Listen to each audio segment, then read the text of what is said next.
Hi hello welcome to post 360. నేను మీ మురళీ రాపల్లి. సిజేపీ దెబ్బకి అటు ఆదిత్యనాథ్ ఎవరైతే ఉన్నారో యోగి ఆదిత్యనాథ్కి ఉచ్చబడిపోతుందేమో అనిపిస్తుంది.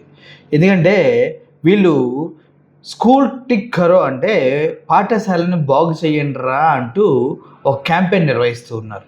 ఈ క్యాంపెయిన్ నిర్వహిస్తున్నంతసేపు వీళ్ళ గుండెల్లో రైళ్లు పరిగెడుతున్నాయి. అటు నిన్న రాజస్థాన్ వెళ్తే ఎవరైతే సిజేపీ పార్టీ తాలూకు వాళ్ళని రాళ్లతో కొట్టి తరివేయటం జరిగింది. అంతేకాదు రాజస్థాన్ మొత్తం కూడా ఏ స్కూల్కి కూడా ఏ యూట్యూబర్ కానీ ఎవరు కానీ బయట నుంచి రాకూడదంటూ కొన్ని నియమ నిబంధనలు అనేవి పెట్టడం జరిగింది. ఎందుకు ఈ నియమ నిబంధనలు, వస్తే ఏమవుతుంది అని మీరే ఆలోచించండి. ఎందుకంటే ఇంత దారుణంగా వాళ్ళు చేసే తప్పుల్ని కప్పిపుచ్చుకోవడానికి, విద్యా వ్యవస్థని ఏ రేంజ్లో సర్వనాశనం చేశారో తెలియకుండా ఉండటానికి, స్కూళ్ళ కోసం డబ్బులు ఎన్ని కోట్లు రిలీజ్ చేస్తే ఎన్ని కోట్లు దొబ్బి తిన్నారో తెలియకుండా ఉండడానికి, విద్యా వ్యవస్థలో ఉన్నటువంటి ప్రతి ఒక్క దరిద్రుడిని ఎక్కడ ఎక్స్పోజ్ చేస్తారో, పిల్లల దీనంగా తినే ఫుడ్ని ఎక్కడ బయట పెడతారో, షెడ్లు కింద గొడ్ల సావుల్లో ఎక్కడ పడితే అక్కడ పిల్లల్ని కూర్చోబెట్టి స్కూల్ అని చెప్పేసి మోసం చేసి వాళ్ళకి ఒక టీచర్ ఉండి ఏదో చెప్పి పంపిస్తూ ఉన్నారు. ఈ విధంగా గత 12 సంవత్సరాలు దగ్గర 1,10,000 స్కూల్స్ని మూత వేసినటువంటి మోడీ ప్రభుత్వం పైన మొహం పైన ఉమ్మూస్తారు. కావాలంటే చెప్పుకు పెంట రాసి మొహాలు పగలగొడతారని వీళ్ళందరికీ తెలుసు. కాబట్టి అటు ఉత్తరప్రదేశ్ అయినా, ఇటు రాజస్థాన్ అయినా, ఇటు బీహార్ అయినా కూడా ఇట్లాంటి దారుణమైనటువంటి రూల్స్ అనేవి తీసుకురావడం జరుగుతుంది. అసలు వీటన్నిటిని ఎందుకు మనం ఉపేక్షించాలి? మన డబ్బులతోనే కదా ఈ నా కొడుకులు ఇంతగా పెరిగింది, మరి నా కొడుకులు ఇటువంటి రూల్స్ ఎందుకు పెడుతున్నాడు అనేది మనం ఆలోచిస్తే ముండలకి దమ్ము లేదనమాట. ముండలకి ఎదిరించే దమ్ము లేదు. వాళ్ళు చేసిన అభివృద్ధి ఇది అని ప్రజలకు చెప్పే దమ్ము లేని యధవనాయాలు గాళ్ళంతా మనతో ఇప్పుడు వాళ్ళ అధికారంతో ఆటలాడుతూ ఉన్నారన్నమాట. ఈ ఆటలను మనం సహించామనుకోండి, రేపొద్దున మనల్ని యధవలను చేసి రాజ్యాంగాన్ని మార్చేసి పప్పెట్లా ఆడిస్తూ ఉంటారు. ఇప్పుడు బీజేపీ గవర్నమెంట్ చేస్తుంది అదే. డీలిమిటేషన్ అని తీసుకొచ్చేసి మన పైన లేనిపోని దరిద్రాలు మొత్తాన్ని రుద్దడానికి, మనుధర్మశాస్త్రాన్ని మళ్ళీ మన పైన రుద్దడానికి, అంటరాని తనాన్ని, తక్కువ కులాలు ఎక్కువ కులాలు, వాడెక్కువ ఈడెక్కువ అనే చెత్త చెదారాన్ని మన పైన రుద్దడానికి, రాజ్యాంగంలోని మార్పులు తీసుకురావడానికి 400 మంది మాకు పవర్ కావాలి. 400 మంది కనుక వాళ్ళకి మెజారిటీ ఉంటే ఎవరు ఆమోదించినా ఆమోదించకపోయినా రాజ్యాంగాన్ని మార్చొచ్చు. ఇప్పుడు ఎలాగైతే స్కూళ్ళల్లోకి వెళ్లకుండా యూట్యూబర్స్ని, వేరే మీడియా వాళ్ళని కంట్రోల్ చేస్తూ ఉన్నారో అలాగే దేశవ్యాప్తంగా అన్నిటినీ ల్యాండ్ కబ్జాలు చేయొచ్చు, ముస్లిమ్స్ భూముల్ని కబ్జా చేయొచ్చు, అందరినీ హిందువులు కాని తరిమి కొట్టచ్చు, నరికేయచ్చు, చంపేయచ్చు, ఏదైనా చేయొచ్చు. ఎందుకంటే బీహార్లో మనందరికీ తెలుసు కదా మోడీ గోద్రా అల్లర్లు ఎలా చేయించాడో, అలాగే చేయించేసి అలాగే దేశం మొత్తాన్ని అల్లకొల్లాలు చేసి ఏకఛత్రాధిపత్యంతో ఎలాగైతే రష్యాలో ఒకే అధ్యక్షుడు ఎలా ఉండే విధంగా మార్చేశారో రాజ్యాంగాన్ని, మన ఇండియాలో కూడా అలాగే మార్చడానికి నానా కష్టాలు పడుతూ ఉన్నారు. అయితే వీటన్నిటికీ అడ్డుగా పడుతుంది ఇప్పుడు సిజేపీ పార్టీ. దేశాన్ని పూర్తిగా తోచేశారు. మోడీ ఆయన టర్మ్లో ఈ 12 సంవత్సరాలు దగ్గర 150 లక్షల కోట్ల అప్పు చేశాడు. ఎందుకు చేశాడో ఎవరికి తెలియదు. సో ఇటువంటి క్రమంలో ఈ నిరంకుశమైనటువంటి పద్ధతులు మనం గ్యారంటీగా ప్రశ్నించాలి. ఎవ్వడు కూడా అనుమతి లేకుండా వీళ్ళ స్కూల్లో కంటే యూట్యూబర్లు కానీ, సోషల్ మీడియా కంటెంటర్లు కానీ ఎవ్వరు కూడా వెళ్ళకూడదు. అది అంతెందుకు, క్రికెటర్లు ప్రభుత్వ పాఠశాలలో ప్రవేశించడానికి కూడా వీళ్ళు ఒప్పుకోవట్లేదు అనమాట. ఎందుకంటే వాళ్ళు కూడా తీయొచ్చు కదా. అయితే అధికారులు నిషేధించారు. అయోధ్య, బాలరాంపూర్ మరియు బలియాతో సహా జిల్లాలోని అన్ని కాలేజీలకి ఈ నిబంధనలు, అన్ని స్కూల్స్కి ఈ నిబంధనలు వర్తిస్తూ ఉన్నాయంట. ఆ ప్రాంగణాల్లో అనధికారిక ఫోటోగ్రఫీ, వీడియోగ్రఫీ, ఇంటర్వ్యూ మరియు లైవ్ స్ట్రీమింగ్లు ఇప్పుడు పూర్తిగా నిషిద్ధించారంట. ఎందుకు నిషిద్ధించారు? యోగి ఆదిత్యనాథ్ ఏదో మొగోడు, పీకుతాడు, పంచెక్కట్టాడు, గుండు గీయించాడు, బొక్క బోసాను, తొక్క తోలని చాలా చెప్తారు కదా. మరి మగ పుట్టుక పుడితే నిజంగా ఒక అమ్మకి అబ్బకి మగ పుట్టుక పుట్టినోడు ఎవడైనా కూడా వెళ్ళండి మా స్కూల్స్కి వెళ్ళండి, మేము బాగా అభివృద్ధి చేసాం, వెళ్ళండి మా స్కూల్లో చూసుకోండి, పిల్లలకి మేము భోజనం ఎలా పెడుతున్నామో, రండి మా స్కూల్కి రండి, రండి మా యూపీకి రండి, ఉత్తరప్రదేశ్కి రండి, నేనే దగ్గరుండి స్కూల్కి తీసుకెళ్తా, నేనంత దర్జాగా డెవలప్ చేశా మగాడిని అని చెప్పుకోవాలి కదా. ఇదేంటి, ఒరే వాడు వస్తే నా స్కూల్ చూపిస్తే నా బతుకు బయట పడిపోయింది, నేను ప్రధానమంత్రి క్యాండిడేట్ అని అందరూ అనుకుంటున్నారు, నీ అమ్మాయి అనేది చూస్తే నా బతుకు కుక్కలు చించిన ఇస్తారైద్ది, లేదంటే ఈ మీడియాలో కనుక మొన్న ఒక స్కూల్లో నీళ్ళన్నం అది సాంబార్ లాగా ఏదో కాశారు, నీళ్ళలో ఉప్పు కారం వేసి ప్రజలకి వడ్డిస్తున్నారు పిల్లలకి మధ్యాహ్న భోజనంలో.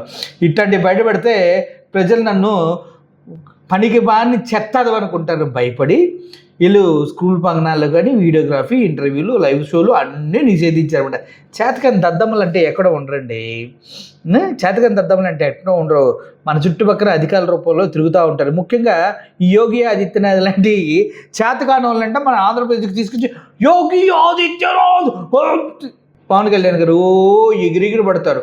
అటువంటి రూల్ తెస్తా బొక్క తెచ్చారు. యోగి ఆదిత్యనాథ్ గారు వాళ్ళ స్టేట్లో గోమాతలను వధించి బీపీ ఎక్స్పోర్ట్ చేస్తుంటే దాన్నే కంట్రోల్ చేయని హిందూ ద్రోహి అయిన, హిందువుల ద్రోహి అయిన అటువంటి వ్యక్తినంట నేనంట ఈ ఆంధ్రప్రదేశ్ తీసుకొచ్చి రూల్ అంట బొక్క చేస్తారు. అండ్ నెక్స్ట్ ఆ యోగి ఆదిత్యనాథ్ స్టేట్లోనే రేపుల్లో నెంబర్ 1లో ఉంది ఇండియా మొత్తంలో.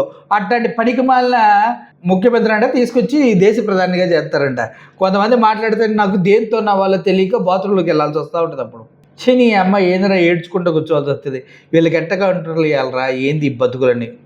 అయితే ఈ మొత్తం అక్కడ ఉన్నటువంటి ప్రభుత్వం చెప్పే కారణం స్పష్టంగా ఉంది. ఇటీవల కాలంలో పెరుగుతున్న సంఖ్యలో యూట్యూబర్లు మరియు సోషల్ మీడియా క్రియేటర్లు ప్రభుత్వ పాఠశాలలోకి ప్రవేశించి తరగతుల ఉపాధ్యాయులు మౌలిక సదుపాయాలు మరియు విద్యార్థులను చిత్రీకరించి ఎటువంటి అనుమతి లేకుండా వీడియోలని ఆన్లైన్లో ప్రచారం చేస్తున్నారు. ఆ వీడియోల్లో కొన్ని నిజమైన సమస్యలు ఎత్తి చూసినప్పటికీ చాలా వరకు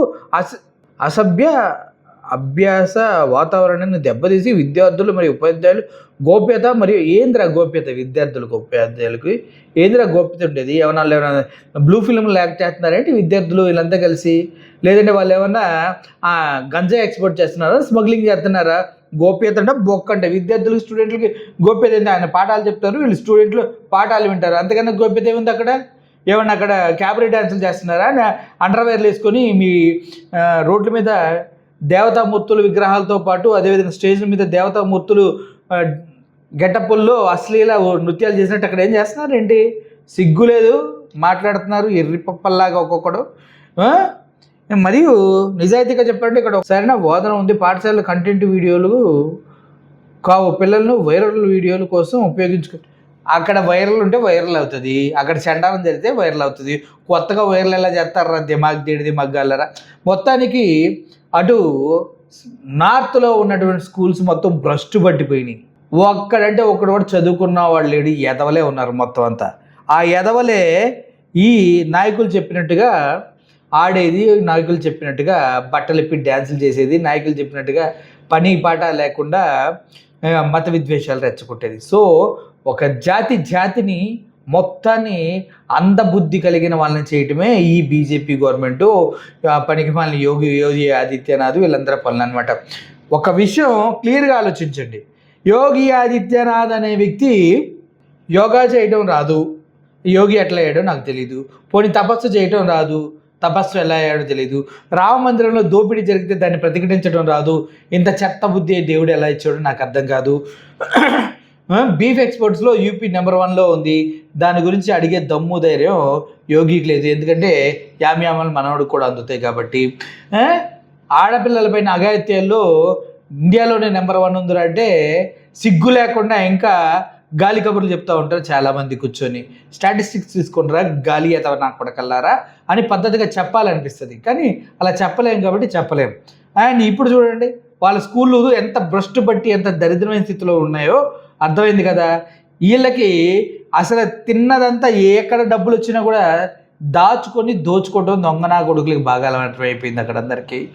స్కూళ్ళని బయటకు ఎక్స్పోజ్ చేస్తే యోగి ఆదిత్యనాథ్ పరువేందులే ఉంటే కదా పరువు, బతుకంతా కూడా ఎంత దరిద్రమైన పరిపాలన, ఈడ స్టేట్కి ముఖ్యమంత్రి ఇంత ఘోరమా అని మొహం మీద కాండ్రించి వస్తారని ఇంటర్నేషనల్ మీడియా మొత్తం చెప్పుతో కొడుతుందని మనోడికి తెలిసి ఇటువంటి చేతకాని రూల్స్ పెడతారు. మోడీ ఎక్కడ నిద్రపోతున్నాడు? బేటీ పడావో బేటీ బచావో బొక్క సార్, బొక్క. ఇక్కడ చూడండి, బేటీ పడావు లేవు, బేటీ బచావు లేవు, మొత్తం దొరికినంత దోచుకో దొంగనా కొడుకులే తయారయ్యారు. అంతే అఫ్కోర్స్ దోచిపెట్టేవాడు మనోడే కదా. సో విద్యా వ్యవస్థలో పూర్తి స్థాయిగా సంస్కరణలు రావాలా. ప్రతి ఒక్క చిన్నపిల్లలకి చదువుకునే ఏజ్లో ఉండేవారికి విద్య అనేది ఫ్రీగా అందాల.